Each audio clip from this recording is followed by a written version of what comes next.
இன்று வேதம் வாசித்தீர்களா? வாங்க வாசிக்கலாம். மத்தேயு 17ஆம் அதிகாரம். 6 நாளைக்கு பின்பு இயேசு பேதுருவையும் யாக்கோபையும் அவனுடைய சகோதரனாகிய யோவானையும் கூட்டிக் கொண்டு தனித்திருக்கும்படி உயர்ந்த மலையின் மேல் போய் அவர்களுக்கு முன்பாக மறுரூபமானார். அவர் முகம் சூரியனைப் போல பிரகாசித்தது, அவர் வஸ்திரம் வெளிச்சத்தைப் போல வெண்மையாயிற்று. அப்பொழுது மோசேயும் எலியாவும் அவரோடு பேசுகளாக அவர்களுக்கு காணப்பட்டார்கள்.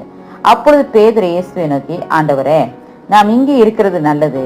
உமக்கு சித்தமானால் இங்கே உமக்கு ஒரு கூடாரமும் மோசேக்கு ஒரு கூடாரமும் எலியாவுக்கு ஒரு கூடாரமாக 3 கூடாரங்களை போடுவோம் என்றான். அவன் பேசுகையில் இதோ ஒளியுள்ள ஒரு மேகம் அவர் மேல் நிழலிட்டது. இவர் என்ற நேசகுமாரன், இவரில் பிரியமாயிருக்கிறேன், இவருக்கு செவி கொடுங்கள் என்று அந்த மேகத்திலிருந்து ஒரு சத்தம் உண்டாயிற்று. சீஷர்கள் அதை கேட்டு முகங்குப்புற விழுந்து மிகவும் பயந்தார்கள். அப்பொழுது இயேசு வந்து அவர்களை தொட்டு, எழுந்திருங்கள், பயப்படாதீர்கள் என்றார். அவர்கள் தங்கள் கண்களை ஏறெடுத்து பார்க்கையில் இயேசுவை தவிர வேறொருவரையும் காணவில்லை. அவர்கள் மலையிலிருந்து இறங்குகிற போது இயேசு அவர்களை நோக்கி, மனுஷகுமாரன் மருத்துவலிருந்து எழுந்திருக்கும் வரைக்கும் இந்த தரிசனத்தை ஒருவருக்கும் சொல்ல வேண்டாம் என்று கட்டளையிட்டார். அப்பொழுது அவருடைய சீஷர்கள் அவரை நோக்கி, அப்படியானால் எலியா முந்தி வர வேண்டும் என்று வேதபாரகர் சொல்லுகிறார்களே, அது எப்படி என்று கேட்டார்கள். இயேசு பிரயுத்தரமாக, எலியா முந்தி வந்து எல்லாவற்றையும் சீர்படுத்துவது மெய்தான். ஆனாலும் எலியா வந்தாயிற்று என்று உங்களுக்கு சொல்கிறேன். அவனை அறியாமல் தங்கள் இஷ்டப்படி அவனுக்கு செய்தார்கள்.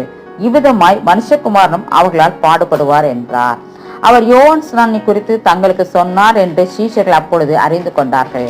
அவர்கள் ஜனங்களிடத்தில் வந்த போது ஒரு மனுஷன் அவரிடத்தில் வந்து அவர் முன்பாக முழங்கால் படியிட்டு, ஆண்டவரே, என் மகனுக்கு இரங்கும், அவன் சந்திர ரோகியாய் கொடிய வேதனைப்படுகிறான், அடிக்கடி தீயிலும் அடிக்கடி ஜலத்திலும் விழுகிறான்.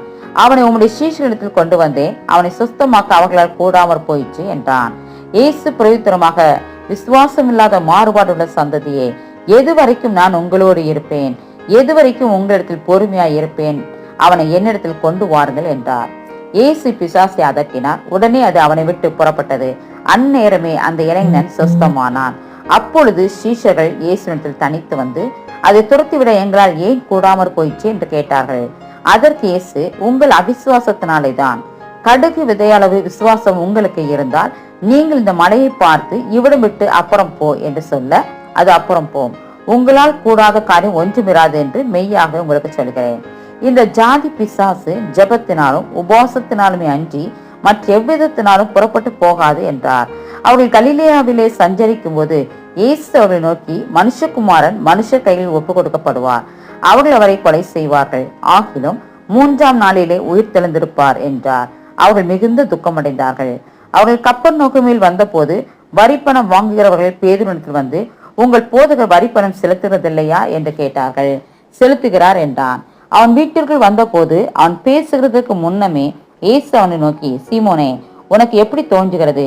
பூமியின் ராஜாக்கள் தீர்வியையும் வரியையும் தங்கள் பிள்ளைகளிடத்திலோ அந்நியரிடத்திலோ யாரிடத்தில் வாங்குகிறார்கள் என்று கேட்டார். அதற்கு பேதுரு, அந்நியரிடத்தில் வாங்குகிறார்கள் என்றான். இயேசு அவனை நோக்கி, அப்படியானால் பிள்ளைகள் அதை செலுத்த வேண்டுவதில்லையே?